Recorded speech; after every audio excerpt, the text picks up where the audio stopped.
For only the second time since the NCAA tournament field went to 64 teams in 1985, all four number one seeds are in the Final Four. The last time it happened, 2008. So if they're all equally good, who has the advantage come Saturday? We'll start with the overall number one Auburn, who knocked off Alabama State, Creighton, Michigan, and Michigan State to make it this far. They got a scare during Sunday's win when star center Johni Broome left the game with an elbow injury. He returned to hit a three-pointer and lift the Tigers to a 70-64 win. Confident as ever, Coach Bruce Pearl knows what's next. I told our guys right now, we haven't beaten a team yet that I thought was better than us. And that's why we're the overall number one seed. And now we're going to the Final Four where there are 4 1 seeds. And I think the four teams that are advanced, I think they're the 4 best teams in the country. That doesn't obviously always happen. The Tigers will match up with their SEC rival Florida in the first Final Four game. The Gators beat Norfolk State, UConn, Maryland, and Texas Tech, and they've won 10 straight ball games to this point. They needed a come-from-behind effort to beat the Red Raiders Saturday, and Walter Clayton Jr. was the catalyst with 2 late three-pointers. I think I definitely seen them, a couple shots when they kind of turned around, looked at their bench like how. So honestly, nothing was going through my mind. My mind was kind of just blank.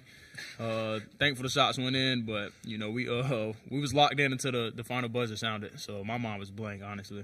On the other side of the bracket, the Duke Blue Devils have been dominant all season, and even with star freshman Cooper Flagg's ankle injury in the ACC tournament, they have not missed a beat, crushing Mount St. Mary's, Baylor, Arizona, and Alabama en route to their 18th Final Four appearance.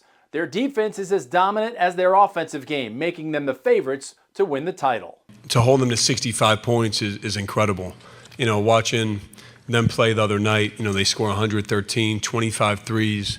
I think the biggest thing for us was not to take the bait of getting so spread. 3 Youngblood, Holloway, and Sears had 21 of the 25 threes. And so for us still, we want to use our length and size, and these guys did an incredible job. And speaking of defense, Houston has been the best in the country in that category all season long. They shut down SIU Edwardsville, Gonzaga, Purdue, and Tennessee to make it to the Final Four for the second time in 4 seasons. They own the nation's longest winning streak at 17 games by using that defense. They held the Vols to 15 first-half points, the fewest in an Elite 8 game in 46 years. I think we've won 30-plus games 5 times, but this is the first time we've won 34 games.